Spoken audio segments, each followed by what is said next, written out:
जय श्री राम।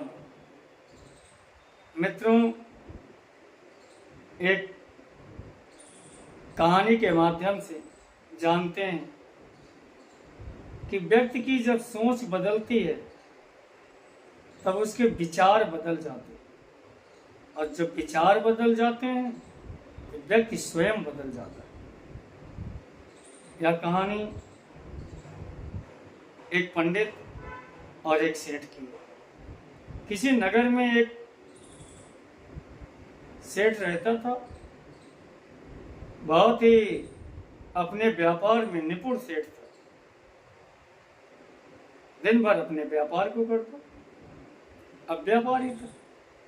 व्यापार में कभी काल उसे झूठ भी बोलना पड़ जाता, या लाभ के लिए किसी वस्तु में थोड़ी सी मिलावट भी कर देता।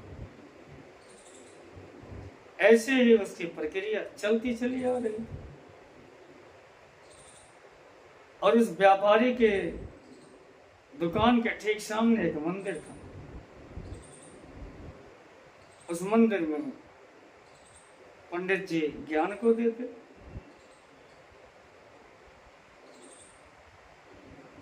धार्मिक बातें बताते, अच्छी बातें बताते। एक दिन सेठ के मन में अचानक यह विचार आया। मंदिर की तरफ देख रहा था कि पंडित जी तो बड़ी अच्छी बातें बताते हैं और मैं अपने व्यापार में थोड़ी थोड़ी गड़बड़ी करता हूं। अब उसको पश्चाताप होने लगा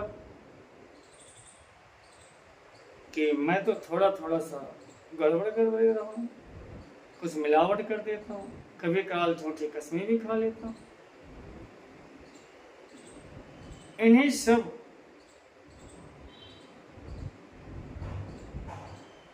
विचारों में वह परेशान था। शाम को घर गया, सेठानी से बताया कि आज मेरे विचारों में यही चल रहे हैं, इसलिए मैं परेशान हूं। सेठानी ने कहा ठीक है, मंदिर में जाकर के भगवान से क्षमा मांग लो। धीरे धीरे सभी अपने इन छोटी छोटी गलतियों को दूर कर डालो। सेठ ने वैसे ही किया और जाकर के भगवान के सामने खड़ा होकर के भगवान से अपने सभी किए गए गलतियों के लिए माफी मांगने लगा। फिर आया, अपने दुकान में बैठा। अब आदत के अनुसार एक दिन में सुधार होता नहीं। धीरे धीरे उसने अपनी सभी गलतियों में सुधार कर लिया और उसने अपने व्यापार संबंधी सभी बुराइयों को दूर कर दिया। सेठ पूर्णतः बदल चुका था। उसके विचारों में धर्म आ चुका था। उसके कर्म में धर्म जुड़ चुका था। अब वह किसी ग्राहक के सामान में घटतौली नहीं करता, न मिलावट करता, न झूठी कस्में खाता। सब कुछ बंद कर दिया और अपने व्यापार को करने लगा। ऐसा करते करते सेठ धर्मात्मा हो गए। उसी नगर में एक पंडित जी भी रहते थे। वो आते जाते सेठ से मिलते, सोचते कि यह सेठ तो दिन दूनी रात चौगुनी उन्नति कर रहा है, जबकि यह अपने व्यापार चलाने के लिए झूठ भी बोलता है, घटतौली भी करता है। ऐसा सोचते हुए पंडित जी चले गए। फिर उधर से गुजरे सेठ की दुकान की तरफ से, फिर उनके मन में यही सोच। ऐसे ही पंडित जी के मन में यह सोच बैठ गई, सेठ झूठ बोलता है, सेठ झूठ बोलता है।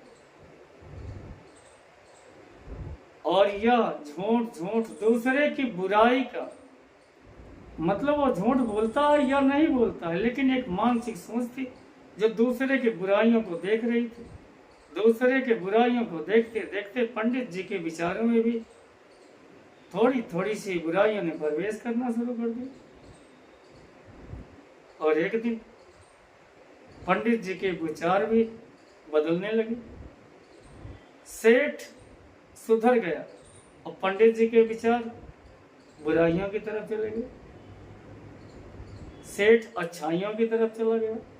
सेठ सोचता था कि पंडित जी बहुत अच्छे हैं, मैं बुरा हूँ। पंडित जी अच्छे हैं, अच्छे हैं, अच्छे हैं, यही सोचते सोचते वो अच्छा बन गया। और पंडित जी यह सोचते कि सेठ तो बड़ा बुरा है, बुरा है, बुरा है। सेठ की बुराइयों के बारे में सोचते सोचते पंडित के ही विचारों में बुराइयां आ गई और वह भी झूठ बोलने लगे।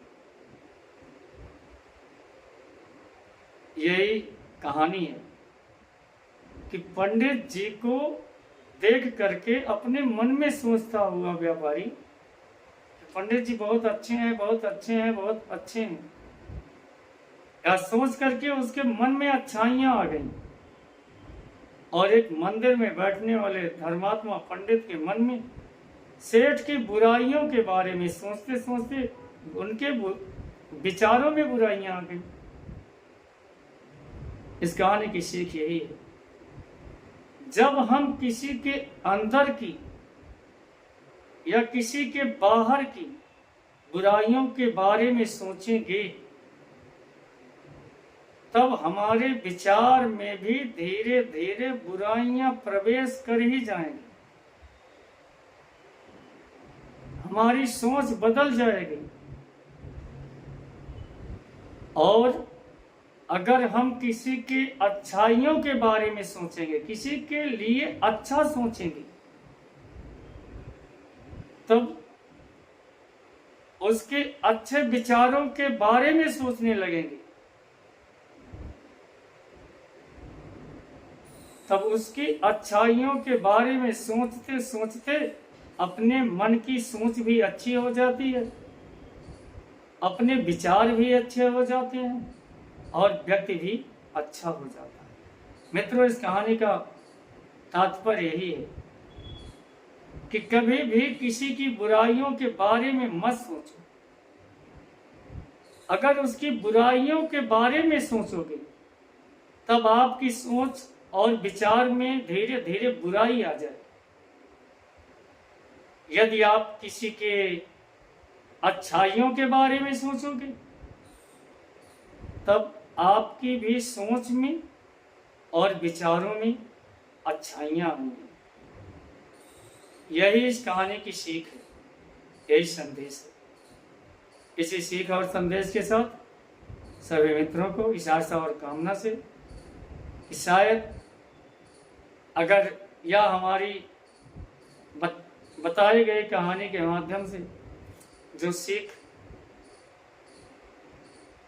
दे रहा हूँ या बता रहा हूँ, समझा रहा हूँ, आपको पसंद आए तब हमसे जुड़ें, ज्ञान पथ को सब्सक्राइब करें, कमेंट करके अपनी राय दें, वीडियो को लाइक करें। इसी कामना के साथ सभी मित्रों को जय श्री राम।